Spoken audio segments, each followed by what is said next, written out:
Hey guys, it's the real Mr. Marcelle, aka your favorite loan officer, and today I'm going to give you a better explanation about a 203K loan.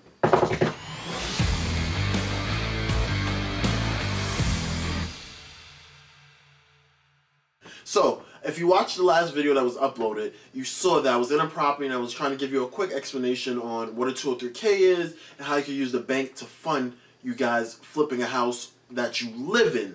Alright? So now I'm going to give you a better explanation. So there's two different parts of a 203K loan. Oh, I'm sorry. In case I forgot to say, make sure you guys follow me, like, share, comment. And if you have any questions or any other video ideas, put it in the comment section below because I do read it and I'll respond to you. This way we can build that relationship and I can also help you guys with what you want to know. Because as you guys know, we do a lot about real estate. My fiance actually is an insurance broker, so if you have insurance questions, feel free to ask them. We help with homeowners and all that stuff. But anyway, getting back to the main topic. There's two different parts of a 203K loan. There is one that's a maximum of $35,000. The $35,000 is the max they'll give you, and that you don't need a consultant and you don't need to pay the contractor in parts. Now, if you do anything over $35,000, you need to get a consultant that's a third party that you pay for yourself that overlooks the property, the project that the contractor is doing, and then the bank signs off on it, you sign off of it, and the consultant does. So it's pretty much a project manager. Yes, almost like a project manager. But what I tell everyone is, hey, if you don't want to do a full crazy property, like the property I was in, that was a total, that property estimate just from the repairs alone was about $200,000. So if you want to find a property that needs only a little bit of work, then you're probably looking at the $35,000 one. And the reason why I like that is because you can get something that needs a little repairs or something that just needs a new kitchen, and the homeowner is like, hey, I know that this property needs a new boiler, a new kitchen, or whatever. I don't want to fix it, but I'm willing to let you buy the property, and I'm willing to give you a discount and sales concession, and you guys can fix it yourself. And you're like, wow, that's a really good deal. Especially now as it's a seller's market, you can't find anything. You might as well get a house that you can customize to yourself. So that's one aspect of it, right? Now the second aspect is the larger loans. The ones that need, I shouldn't say larger loans, the larger repair values, the ones that need a lot more work. Those are the ones where you're probably going to get a little bit more for your money because those houses need a lot of work, and there's a lot of people afraid to get in them because there might be squatters, the building might be falling down on itself. Hopefully that's not what you're doing because foundation issues are horrible. We actually had a story about one that we went in a property, and as we were going in, I stepped right through the floor. Like, it was like, foot went right through, and that's dangerous. So, keynote for any of my flippers and stuff like that, we do not mess with foundation. Foundation issues are the worst. It takes a lot more to fix it than you think, and your estimates always come back cheaper, and then when you do it, it's this problem, this problem, this problem. So stay away from foundation issues. But if you find a property that has a good foundation and it needs $100,000, $150,000, make sure whatever you're getting the property for, you have that built-in equity. So for example, say you're getting a two-family, because you know I always tell you guys, multi-families. Do not buy single families for your first house because you're not creating any kind of generational wealth. So say you're buying a multi-family, the house is worth $300,000, right? Brand new, fixed up, is worth $300,000. You see one now, and they're like, hey, I'll give it to you for $200,000. You're like, that's $100,000 in equity that I can possibly have. You look at it, and you're like, holy smokes, this house needs a lot of work. It needs a ton. The boiler's shot. It needs a new roof.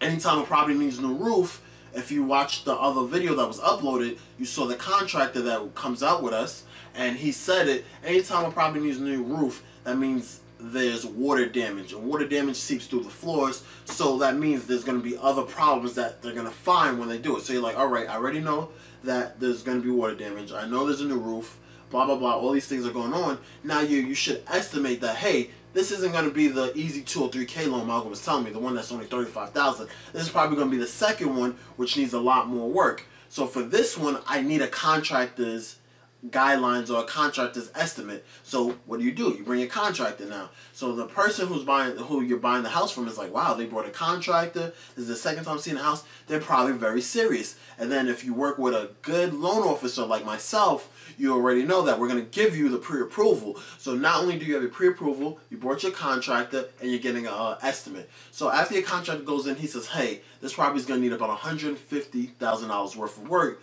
to get it in pristine, rentable condition. And you're like, okay, that's not bad. That's a lot of money, but I don't have that right now.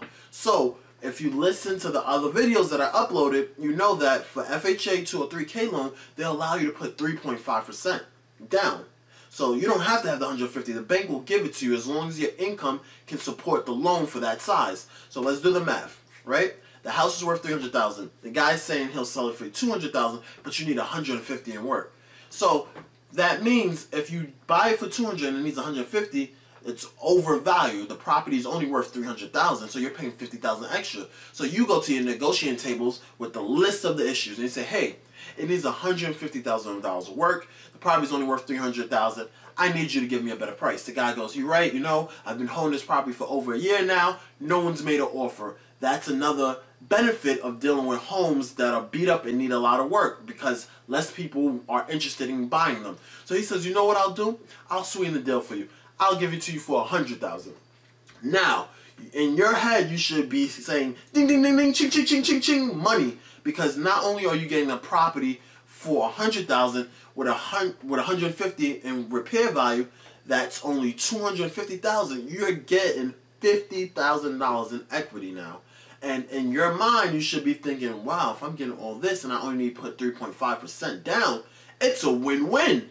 So, yes, it's going to take probably 2 to 3 months for the repairs to get done. And yes, that anything over the $35,000, it does take longer because they pay the contractor in drawers, which means they have to fix the electrical, and then the bank signs off, you sign off, and the third-party consultant signs off, and then they get paid. And then the next part. So they get paid in drawers, so it does take longer. But you have to remember, you only put 3.5% down of this. So it's not even your money. Of course, you're paying back the bank, but they're loaning you the money. You're getting built-in equity, and you're creating generational wealth. Now, this is how you do a 203K loan properly. You have to know the steps, and don't go to anyone, because not all lenders do this. And if they do, they don't always do it the proper and the correct way. And with 203K loans, there's certain guidelines that you have to follow, or the whole deal will get messed up. So, if that's you, make sure you like, comment, subscribe. I'll definitely be doing more of this. As you guys see, I'm actively looking for an investment property in Jersey. So if you guys have one, make sure you DM me or something. I'm looking for a multifamily. You have to come right with your numbers, because it's all about numbers. Numbers break or create a deal. So if you don't have the right numbers, you can check my other videos that I uploaded. I actually talk about comps and how you can come up with them and create your own. And I just want you guys to understand that real estate creates the most millionaires. I was watching a video, and there's an actual study done, and I think they said about 60 to 80% of millionaires have done it through real estate. So if you're looking to create wealth, you're looking for generational wealth, you have to invest in real estate. I'm telling you guys, you will not regret it. Yes, diversify your portfolio. Have some stocks, have some bonds, own businesses. But real estate should be a key structure in your business. You see what I did there? Structure, real estate. That was funny. So thank you guys for watching. It's the real Mr. Marcelle, a.k.a. your favorite loan officer. Back with another video. Like, comment, subscribe. 2 videos every week coming to you live. We'll be doing Instagram lives, YouTube lives, whatever you guys need. I'm here to help you guys. Let's create money. Let's create millionaires.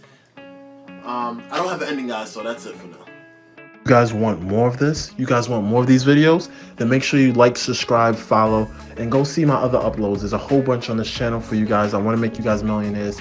Thank you for everything. This is the real Mr. Marcelle, and see you next week.